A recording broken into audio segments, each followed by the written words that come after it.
Welcome to Pratap classes. दोस्तों, Pratap classes के YouTube channel पर आपका स्वागत है। आज है 15 दिसंबर 2025 और 15 दिसंबर 2025 के जितने भी इंडिया और वर्ल्ड के जो करंट अफेयर्स के क्वेश्चन बनते हैं, आज उनका अपने डिस्कशन करेंगे।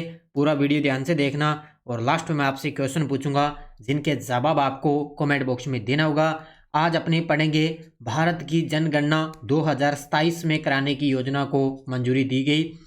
FEI एशियन इक्वेट्रेशन चैंपियनशिप 2025 के अंदर भारत ने कितने पदक जीते और दक्षिण भारत प्राकृतिक कृषि शिखर सम्मेलन का आयोजन कहाँ हुआ, इनकी आज हम चर्चा करेंगे पूरे लेटेस्ट न्यूज़ के साथ में। डेली आपको सुबह ये 8 बजे करंट अफेयर्स की क्लास आपको मिलती है और जो भी साथी bank, UPSC, SSCGD, RS, railway, first grade, SI exam, कोई भी एग्ज़ाम हो, जिस भी साथी की तैयारी कर रहा है, तो डेली आपको सुबह ये इंडिया और वर्ल्ड की करंट अफेयर्स की क्लास मिलती रहेगी। तो सभी साथी इस चैनल को आप करेंगे सब्सक्राइबर और बेल आइकन का घंटा जरूर दबा लें ताकि जैसे ही 8 बजे आपको ये क्लास मिलेगी उसका नोटिफिकेशन आप तक पहुंच जाएगा। तो सभी साथी एक बार करेंगे सेशन को लाइक शेयर। सभी साथियों को प्यार भरा नमस्कार, गुड मॉर्निंग। करते हैं स्टार्ट आज की क्लास। सबसे पहले हम पढ़ेंगे जो हमने 13 दिसंबर यानी कि शनिवार के दिन जो करंट पढ़ा, उन क्वेश्चनों को एक बार करेंगे रिवाइज, क्योंकि कल तो संडे था। कल संडे के दिन आपको वीकली करंट अफेयर्स की क्लास मिली थी। देखिए, 8वीं बार जूनियर पुरुष हॉकी विश्व कप 2025 का फाइनल किसने जीता? जर्मनी ने। रेड सी इंटरनेशनल फिल्म फेस्टिवल में गोल्डन ग्लोब्स होराइजन अवार्ड किसे मिला? आलिया भट्ट को। भारतीय नौसेना 16 दिसंबर 2025 को कोच्चि में अपनी सेवा में किस स्वदेशी रूप से डिजाइन और निर्मित गोताखोरी सहायक जहाज को शामिल करेगी? तो DSC A20 को। अगला, टाइम पत्रिका ने वर्ष 2025 का पर्सन ऑफ द ईयर किसे नामित किया? आर्किटेक्ट्स ऑफ AI को। कोलकाता में हाल में किस फुटबॉल खिलाड़ी की 70 फुट ऊंची प्रतिमा का अनावरण किया गया? लियोनेल मेसी की। पूर्व केंद्रीय गृह मंत्री शिवराज पाटिल का निधन हो चुका है। ये केंद्रीय गृह मंत्री की अवधि में रहे तो 2004 से लेकर 2008 के बीच में। तो ये थे परसों के क्वेश्चनों का रिवाइज। ये है राष्ट्रीय अंतर्राष्ट्रीय करंट अफेयर्स 2026 की। इसमें ये फायदा है, जैसे ही सुबह क्लास आ गई शाम को टेस्ट मिल जाता है। डेली PDF, डेली टेस्ट और वीकली टेस्ट। जैसे कल संडे के दिन वीकली क्लास आई थी, इसका टेस्ट आज आपको मिल जाएगा। मंथली टेस्ट आपको मिलता ही है और मंथली PDF आपको मिलती है, जिसका प्रिंट निकाल के आप बढ़िया तरीके से अच्छे तरीके से अध्ययन कर सकते हो। 2026 का पूरा करंट मिलेगा और 2025 का भी पूरा करंट आपको इसके अंदर उपलब्ध रहेगा। तो 31 दिसंबर 2026 तक इसकी वैलिडिटी रहेगी। तो प्रताप क्लासेस का एप्लीकेशन डाउनलोड करके टेस्ट सीरीज जरूर ज्वाइन कर लेना। इसके साथ में फर्स्ट ग्रेड की भी चल रही है, करंट अफेयर्स की, वो भी आप ले सकते हो। अब करते हैं स्टार्ट आज की क्लास। जितने भी साथी लाइव जुड़ चुके हैं, एक बार करेंगे सेशन को लाइक शेयर। पहला क्वेश्चन आपके सामने, जनगणना 2027 भारत की कौन सी राष्ट्रीय जनगणना होगी? अब आपने बढ़िया तरीके से इसको पढ़ा है। तो केंद्रीय मंत्रिमंडल की तरफ से जनगणना 2027 के अंदर होने जा रही है। तो उसके अंदर अब केंद्रीय मंत्रिमंडल ने इसको मंजूरी दे दी है। तो आपको पता होना चाहिए, तो भारत की अब की बार कौन सी राष्ट्रीय जनगणना होगी? तो ये होगी अब की बार है 16वीं जनगणना। अब सीधी बात करें तो 16वीं जनगणना होगी। वैसे स्वतंत्रता के बाद बात करें तो ये होगी 8वीं जनगणना। स्वतंत्रता के बाद 8वीं जनगणना और वैसे बात करें तो ये होगी 16वीं जनगणना। अब देखो, अपने 2027 के अंदर होगी। कुछ एक जो बर्फबारी जो इलाके हैं वहाँ पर अभी सितंबर 2026 तक इसकी शुरुआत हो जाएगी। देखो डिटेल, अब यहाँ से प्रश्न फिक्स है क्योंकि करंट में अब ये चर्चा में रहेगा, तो यहाँ से क्वेश्चन बनेगा। भारत की जनगणना 2027 अनुमोदन संस्था केंद्रीय मंत्रिमंडल ने इसको मंजूरी दे दी प्रधानमंत्री मोदी जी द्वारा। कुल लागत आएगी इसके अंदर 11,718.24 करोड़ रुपए की लागत आएगी।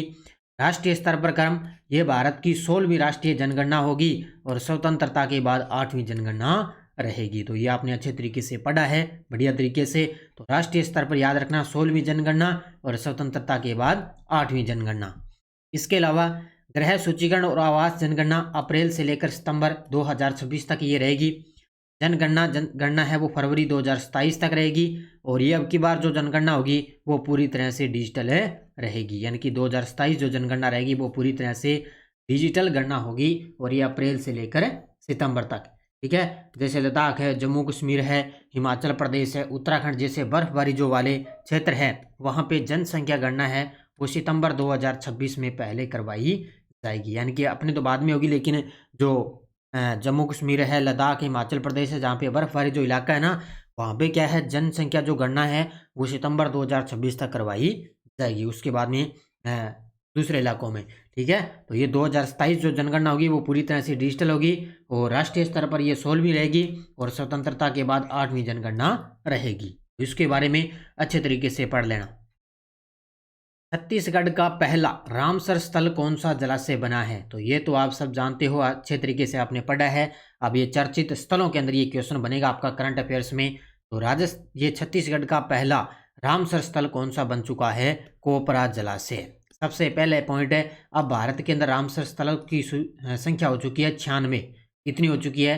96। अब ये कोपरा जलाशय है, ये बना है भारत का 95वां जलाशय, ठीक है। रामसर स्थल बन चुका है 95वां, और 96वां तो आपको पता है राजस्थान की सिलीसाइड झील बनी है। तो ये छत्तीसगढ़ का पहला रामसर स्थल कौन सा बन चुका है? कोपरा जलाशय। अब देखो डिटेल, देश का 95वां रामसर स्थल घोषित हुआ है कोपरा जलाशय। अब दोनों एक साथ ही हुए हैं। राज्य है छत्तीसगढ़, जिला है बिलासपुर, और घोषणा तिथि 12 दिसंबर 2025 को। और देश की 96वीं रामसर स्थल है सिलीसाइड झील अलवर की। ये तो आपने नानक क्लासेस पर अच्छे तरीके से पढ़ा है। सिलीसाइड झील, रामसर कन्वेंशन की स्थापना 1971 में हुई थी, और रामसर कन्वेंशन का मुख्यालय कहाँ पर है? ग्लैंड स्विट्जरलैंड के अंदर। क्योंकि 94 आपने पढ़ी थी, बिहार की गोगाबिल झील थी, वो 94 थी। अब 95 बन चुका है कोपरा जलाशय, छत्तीसगढ़ का पहला है ये, और देश की 96वीं रामसर स्थल बन गई सिलीसाइड झील अलवर की। यानी कि टोटल हो गए रामसर स्थलों की संख्या 96।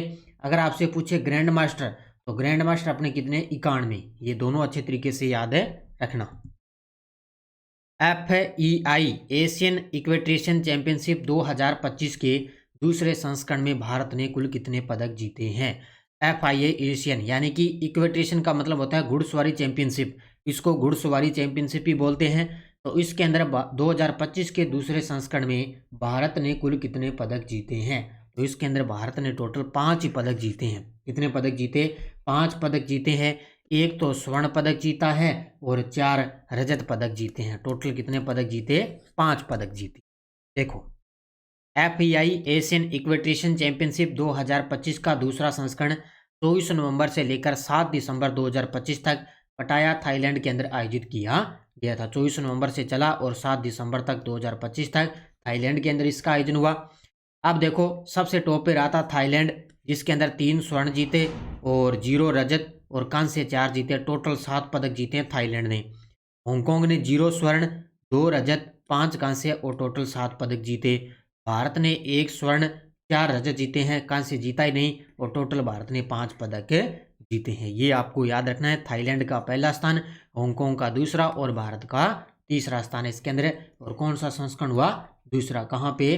थाईलैंड के अंदर। एक याद रखना, अभी थाईलैंड के अंदर आपको पता है 33वें एशियन गेम्स भी चल रहा है। मैंने अभी आपको बताया अच्छे तरीके से, 33वें एशियन गेम्स। अगला देखो, दक्षिण भारत प्राकृतिक कृषि शिखर सम्मेलन का आयोजन स्थल कहाँ है? तो इसका हाल ही में मोदी जी ने उद्घाटन किया है। ये देखो आपके सामने, दक्षिण भारत प्राकृतिक कृषि शिखर सम्मेलन का आयोजन हुआ है, और इसका उद्घाटन किसने किया? हमारे देश के प्रधानमंत्री मोदी जी ने। तो इसका उद्घाटन कहाँ पे किया है? कोयम्बटूर, तमिलनाडु के अंदर। तो होगा इसका option number D, Coimbatore Tamil Nadu में दक्षिण भारत प्राकृतिक शिखर सम्मेलन का आयोजन हुआ है, और इसका उद्घाटन हमारे देश के प्रधानमंत्री मोदी जी द्वारा किया गया। तो कृषि शिखर सम्मेलन 2025 19 से लेकर 21 नवंबर 2025 को हुआ, कोयम्बटूर तमिलनाडु में। निवेशक प्राकृतिक कृषि हितधारक मंच का निवेशक रहा। उद्देश्य दक्षिण भारत के अनुभवों के आधार पर प्राकृतिक, रसायन मुक्त और टिकाऊ खेती को बढ़ावा देना है। क्योंकि लगभग आपको पता है, अगर कृषि की बात आई है तो उसमें जो प्राकृतिक है, रसायन है, उससे संबंधित टिकाऊ खेती को बढ़ावा दिया जाएगा। और इसका जो उद्घाटन करता है वो प्रधानमंत्री मोदी जी ने इसका उद्घाटन किया है। तो कहाँ पे? कोयम्बटूर तमिलनाडु। राष्ट्रीय सुरक्षा में उल्लेखनीय सेवाओं के लिए केंद्रीय गृह मंत्री के दक्षता पदक से किसे सम्मानित किया गया है? राष्ट्रीय सुरक्षा में उल्लेखनीय सेवाओं के लिए केंद्रीय गृह मंत्री के दक्षता पदक से किसे सम्मानित किया गया? तो दिनेश खटक को। Option number B is the correct answer है। ये देखो आपके सामने, ये अपने हरियाणा के रहने वाले हैं। कहाँ के? हरियाणा के रहने वाले हैं दिनेश खटक, और इनको मिला है केंद्रीय गृह मंत्री के दक्षता पदक से इनको सम्मानित किया जा चुका है। अब इनके बारे में ज़्यादा डिटेल पढ़ने की जरूरत नहीं, बस इतना याद ही रखना है आपको। तो हरियाणा के जिंद जिले के वरिष्ठ केंद्रीय रिजर्व पुलिस बल सीआरपीएफ के अधिकारी हैं दिनेश खटक। इनको राष्ट्रीय सुरक्षा में उल्लेखनीय सेवाओं के लिए केंद्रीय गृह मंत्री के दक्षता पदक से सम्मानित किया गया, क्योंकि इन्होंने भारत के कुछ सबसे संवेदनशील और उच्च जोखिम वाले क्षेत्रों के में उनके अनुकरणीय नेतृत्व और परिचालन उपलब्धियों, अनुशासन और निरंतर योगदान को मान्यता देता है। तो ये अलग अलग श्रेणी के अंदर इनको मान्यता देता है। केंद्रीय गृह मंत्री के दक्षता पदक मिला है किसको? ये सीआरपीएफ के अधिकारी दिनेश खटक को मिला है। मनोरमा न्यूज मेकर अवार्ड 2024 समारोह में यह सम्मान किसे प्रदान किया गया? ये देखो आपके सामने तस्वीर में, एक तो हैं अपने देश के उपराष्ट्रपति सीपी राधाकृष्णन, और इनके साथ में है कौन है? सुरेश गोपी। ये है सुरेश गोपी। इनको मिला है मनोरमा न्यूज मेकर अवार्ड 2024। एक समारोह आयोजित हुआ, उसी के अंदर सुरेश गोपी को न्यूज मेकर अवार्ड 2024 से भी सम्मानित किया गया। इनके साथ में उपराष्ट्रपति सीपी राधाकृष्णन, और इनके साथ में है सुरेश गोपी। 16 नवंबर 2025 को नई दिल्ली में आयोजित हुआ था मनोरमा न्यूज मेकर अवार्ड 2024 समारोह, जहां पे केंद्रीय राज्य मंत्री सुरेश गोपी को यह सम्मान प्रदान किया गया। केंद्रीय राज्य मंत्री हैं सुरेश गोपी, जिनको ये अवार्ड मिला है। कौन सा? News maker award 2024। दिया किसने? उपराष्ट्रपति सीपी राधाकृष्णन। अमेरिका ने अपनी परमाणु निवारक क्षमता को प्रदर्शित करने के लिए किस मिसाइल का सफल परीक्षण किया है? अमेरिका ने अपनी परमाणु निवारक क्षमता को प्रदर्शित करने के लिए किस मिसाइल का सफल परीक्षण किया? वो है मिनटमैन 3। उत्तर होगा ऑप्शन नंबर सी। कौन सी मिसाइल है? मिनटमैन 3 मिसाइल का सफल परीक्षण किया है। किसने? अमेरिका ने। किसके लिए? परमाणु निवारक क्षमता को प्रदर्शित करने के लिए। तो इस प्रकार का प्रश्न आपको देखने को मिल सकता है, थोड़ा सा ध्यान में रखना इसको। अमेरिका ने अपनी परमाणु निवारक क्षमता को प्रदर्शित करने के लिए मिनटमैन 3 इंटरकॉन्टिनेंटल बैलिस्टिक मिसाइल का सफल परीक्षण किया। ये किया है 5 नवंबर 2025 को वेडेनबर्ग स्पेस फोर्स कैलिफोर्निया से इसका परीक्षण हुआ। इसकी विशेषता यह एक अंतर महाद्वीपीय बैलिस्टिक मिसाइल है, और इसकी रेंज 14,000 किलोमीटर से भी अधिक है। अब सीधा इतना ही आएगा कि मिनटमैन 3 इंटरकॉन्टिनेंटल बैलिस्टिक मिसाइल का सफल परीक्षण किसने किया? तो इसका उत्तर होगा अमेरिका। हो सकता है वो अब आपने पढ़ा है तो बढ़िया तरीके से अपने याद रहेगा, इसको अच्छे तरीके से याद रखना। एग्रो विजन प्रदर्शनी का उद्घाटन किसने किया है? Agro vision. अब ये जितने भी सम्मेलन और प्रदर्शन वगैरह होते हैं ना, इनको बढ़िया तरीके से पढ़ा करो, क्योंकि एग्जामिनर का कोई भरोसा नहीं है, किसी भी प्रकार का प्रश्न अपने एग्जाम के अंदर पूछ सकता है। तो एग्रो विजन प्रदर्शनी का उद्घाटन किया है अपने जो कृषि मंत्री हैं शिवराज सिंह चौहान, इन्होंने एग्रो विजन प्रदर्शनी का उद्घाटन किया है। ठीक है, ये देखो आपके सामने तस्वीर में देखो, केंद्रीय कृषि और किसान कल्याण मंत्री शिवराज सिंह चौहान ने 21 नवंबर 2025 को नागपुर में एग्रो विजन प्रदर्शनी के उद्घाटन के अवसर पर नागपुर में संतरा उत्पादकों के लिए 70 करोड़ रुपए की लागत से क्लीन प्लांट सेंटर बनाने की भी घोषणा की। अब इसमें दो चीज़ें आ जाएगी, एक तो इन्होंने नागपुर के अंदर एग्रो विजन प्रदर्शनी का उद्घाटन किया, और इसी के साथ में इन्होंने नागपुर में संतरा उत्पादकों के लिए 70 करोड़ की लागत से क्लीन प्लांट सेंटर बनाने की भी घोषणा की है। ये दो चीज़ें आ गई। इसी के साथ 65 करोड़ रुपए के फीड प्लांट का शिलान्यास भी किया, जो 2027 से संचालित होगा। 65 करोड़ रुपए का एक फीड प्लांट है, उसका भी शिलान्यास किया है, जो 2027 से संचालित होगा। तो किसने? हमारे केंद्रीय कृषि मंत्री किसान कल्याण मंत्री शिवराज सिंह चौहान ने एग्रो विजन का उद्घाटन किया है। अब देखो आपके सामने वन लाइनर करंट। पहला है, एक बार में 200 ड्रोन गिराने में सक्षम ऑस्ट्रेलिया द्वारा विकसित विश्व के सबसे सस्ते हाई एनर्जी मिलिट्री लेजर को क्या नाम दिया गया? उसका नाम है अपोलो। ठीक है, भी एक बार के अंदर ये 200 ड्रोन गिराने में सक्षम रहेगा। ये ऑस्ट्रेलिया द्वारा विकसित है, ये सबसे हाई एनर्जी मिलिट्री लेजर है, जिसका नाम है अपोलो। नवंबर 2025 के उत्तरार्ध में जारी फीफा रैंकिंग में भारतीय फुटबॉल टीम 6 स्थान फिसलकर कौन से स्थान पर पहुंच चुकी है? 142वां स्थान। ठीक है, याद रखना, इसमें नवंबर 2025 के अंदर भारतीय फीफा रैंकिंग में 142वें स्थान पर आ चुकी है।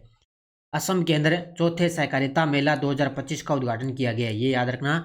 असम में चौथे सहकारिता मेला 2025 का उद्घाटन किया गया।